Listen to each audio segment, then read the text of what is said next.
Morning. For once, it's actually morning when most of you are watching this, I'd say.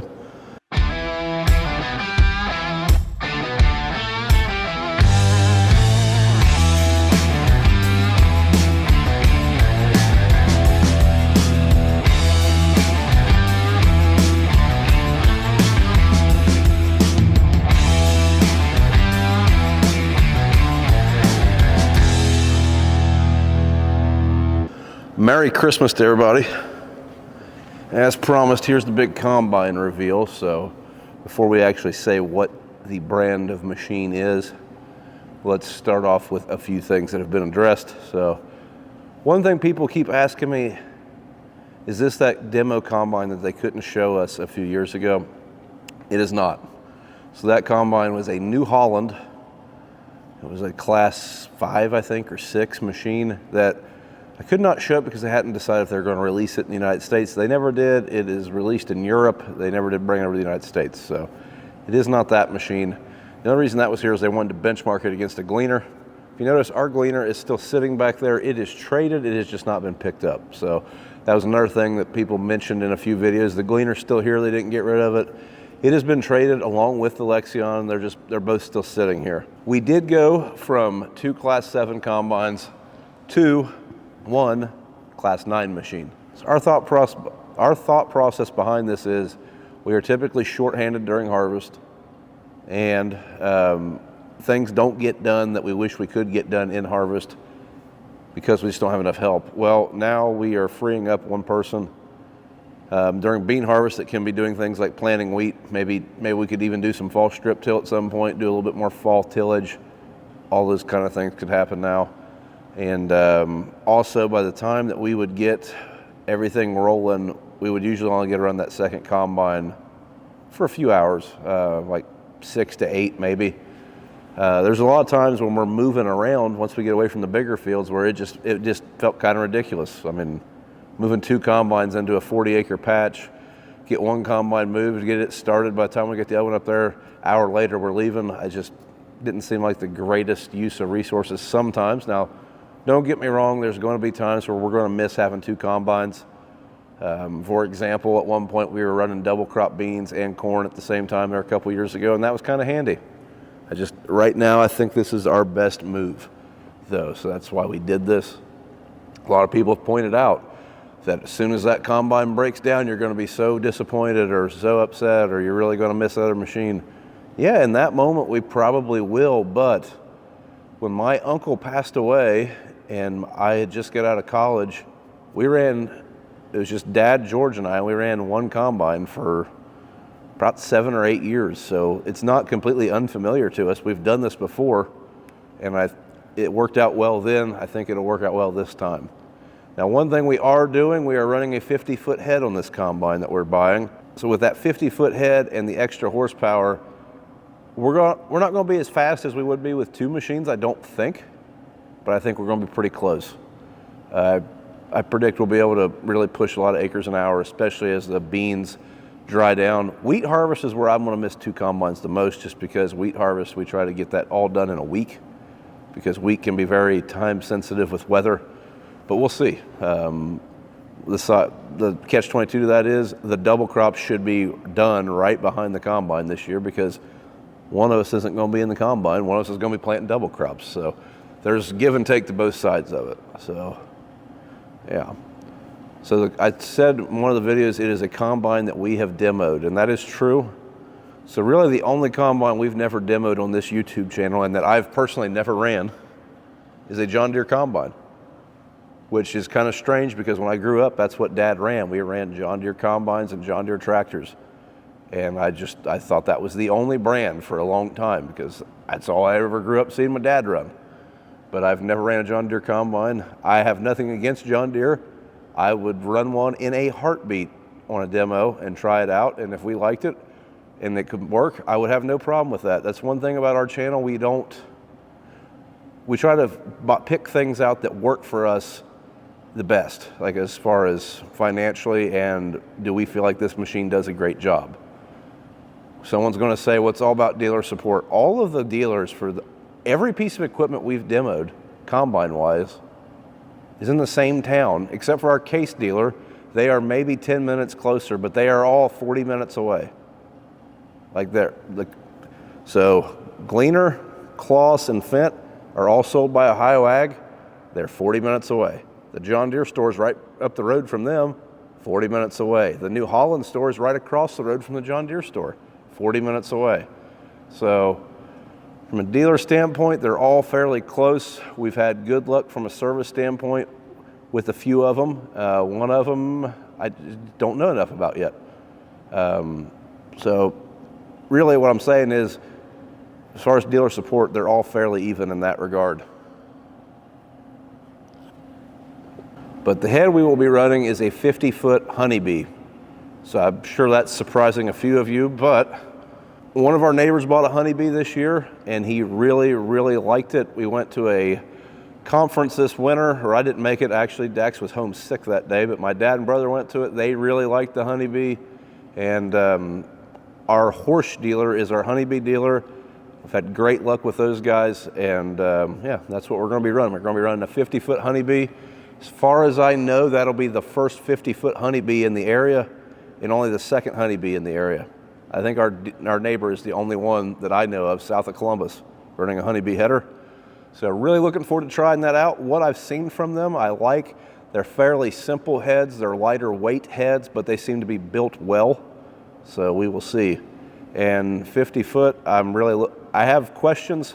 Like, I know there's going to be some times on a 50 footer we're going to have to maybe stop, turn around, go across the field at a different angle through some rolling terrain. But for the most part, I think we're going to be okay. And like I said, I think that's going to be key to making up some of that lost efficiency of running two machines. Now, from a corn header standpoint, we're going to be staying at 12 rows because we have a 24-row corn planter. So until something changes there, we will be running a 12-row corn head. I know somebody will say something along the lines of, with RTK, is it that big of a deal? I still think it is. I've ran an 8-row before, and it doesn't always match up the greatest. And I don't care what anyone says, RTK is great, but it is not 100% all the time.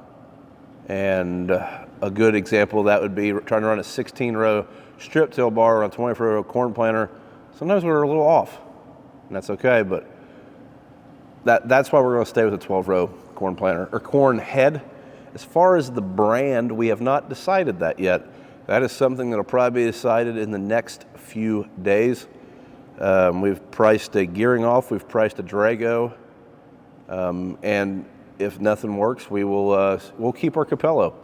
So our black Capello, all of our heads are for sale right now until we will come up with this header deal. But our black Capello header, it is a 2021. I think on this combine that we've chosen, it would work fine. So if nothing else, we will buy the faceplate and convert that over. It's $5,000 to do that. Now, I know in the video I made about all the headers being for sale, people really ruled out Claas because we were selling our Claas headers. We were going with bigger headers, and we wanted a newer corn head. So that's why all those headers were for sale. So now let's talk about the actual combines. So we have demoed a Case IH 8250. Believe it or not, I'm in a red combine. A New Holland CR8. I can't remember. New Holland's numbers kind of confuse me, but a Class 8 New Holland. And then we've demoed an 8700 and a 7500 Claas Lexion. We also demoed a 740 Treon a few years ago, and I wasn't able to show that combine because that was a pre-production Treon, which is basically Claas's cheaper version of a Lexion. It's, I guess that'd be more of a bargain combine, I guess. You get a lot for what it is, but it's just a little bit smaller of a machine too. And then we've also demoed a Fendt Ideal 8 and a Gleaner. And I believe that's it, I think here. Pretty positive that's all the combines we've demoed. So the combine is sitting right behind me, or right in front of me actually. It's behind you guys, you can't see it. But the machine that we will be running this year, let's start with what it's not. It is not an 8250 or an 89 or 9250. It's not a case combine. I know I've been kind of teasing everybody, and there was an Instagram story where there was a Case IH page in my screen, on my computer screen behind me, and I was pretending like I was talking about something else. That was all on purpose. Also, there's been a lot of shorts and Instagram reels and Facebook reels and TikTokies of every demoed machine we've ran, and that's also been on purpose. But it is not a Case. Okay, so now I'm going to drop a bombshell on you. It's not a Gleaner, which I think everyone knew that. It's also not a Kloss.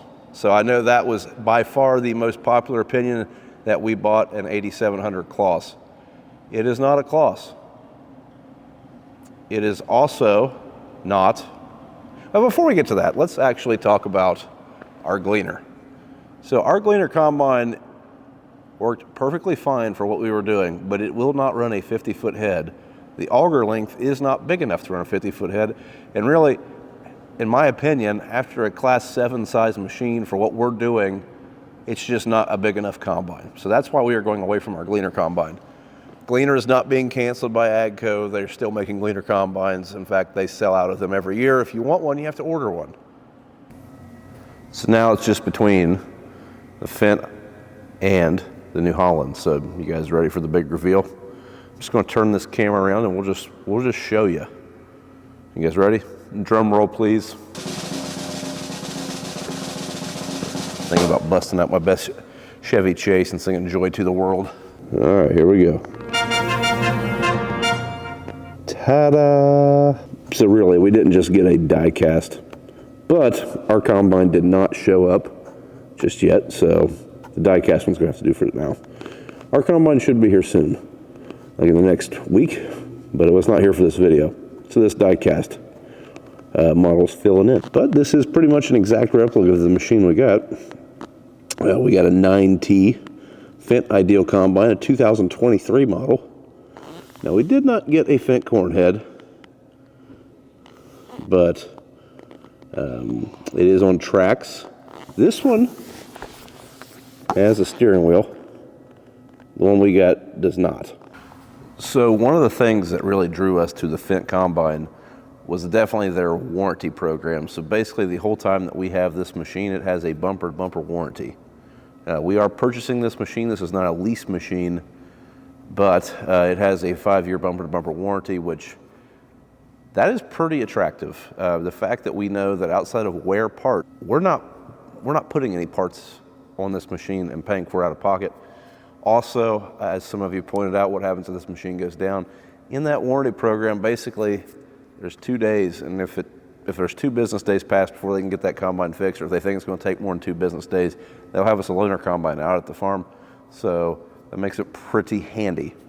That was very attractive to us. It just helps us know exactly what a combine is going to cost us while we own this machine, right down to services. So I'm sure that kind of shocked a few of you. And I know someone's going to speak about Mike Mitchell's experiences with Fendt combines and whatnot. Well, that's true. Mike did not have the greatest luck with his Fendt machines. Mike also bought 2019 Fendts, which was the first year they were in production. So the combine we have will be a 2023. I've talked to a lot of people running Fendt machines. This is something that I was really concerned with. I mean, I talked to a lot of people, a lot of different customers running those combines, and basically everyone I talked to had pretty good experiences with them. Outside of some normal startup hiccups, I talked to a gentleman in Northern Ohio. He's running a 10T with a 62-foot head and had really no issues with the machine. He said it's had 0 downtime this year. That was a new combine, and he had great luck with it. That really helped ease my mind as far as, do we want to risk this? Because there's a lot of things about the Fendt that I like. Really like the power plant in the machine, like the capacity of the machine. The 8s that we've ran, they have a little bit smaller cleaning area than a 9, and I thought they ran exceptionally well.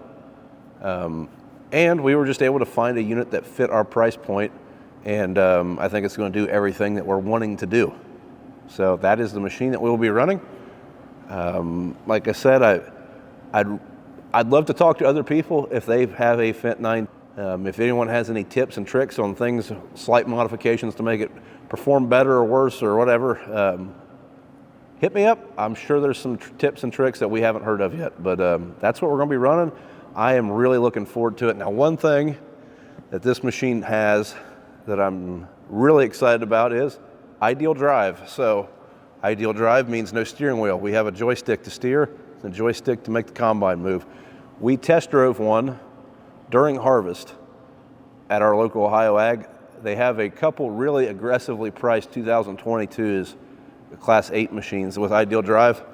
If you're interested, I think they still have them. We test drove one of those and thoroughly loved the ideal drive system. So I was kind of worried about Dad. I wasn't sure if he'd like it, and he actually really liked it. That was kind of one of the things that we wanted to make sure that we got if we went the Fendt route. And yeah, this 9 that we have, it is a demoed machine, has a few hours on it, but it has ideal drive. So pretty excited for that. It also has the long unload auger to reach that 50-foot header.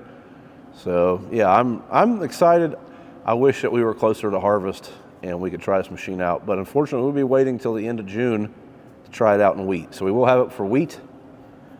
Not sure when our machines will be leaving. Our actual combine should be delivered next week sometime to the store. They will probably go over that machine and I don't know if they call it a PDI when it's already been used. They'll go through that machine and whatnot. I don't know when it will be delivered onto the farm. And then our machines will be leaving shortly after that, I assume. But if you still see our combines here, just that's why they haven't been taken in. If anyone is looking for a used Gleaner combine, our machine just had all of its post-season service work done by Ohio Ag. We had a Gleaner Care package on that to where they come down, change the oil in it, go through the combine after harvest every year. They've done all of that. This machine is field ready. Basically, I was kind of wondering if they would do that since it was a traded in machine, and they went through it just like it was going to leave this shop and go right to a cornfield. So if anyone's looking for a used combine, check Ohio Ag's website or get a hold of your Ohio Ag sales representative. That combine should be in there soon. But yeah, that's the combine, folks. Merry Christmas. Thanks for hanging out. Like I said, we're pretty excited. Wish it was here. Wish it was closer to harvest season, but we'll just have to wait and hang tight. And hopefully we'll come to a decision on a corn head soon. It will be a folder. Just don't know what brand folder just yet. So yeah, I'll let you guys know when we figure that out. I'm sure there's some other stuff that I forgot to cover, and I'm sure someone's going to point out something or ask a question, and I'll be like, darn, I forgot to mention that. But that's our combine moving forward. That's why we picked what we picked, and we're very excited. Also, if anybody got any Brian's Farming Videos apparel and you got an Instagram account, post that on there, tag me. I'd love to see it. We'll share it, and enjoy the rest of your Christmas day. Thanks for watching, and Merry Christmas.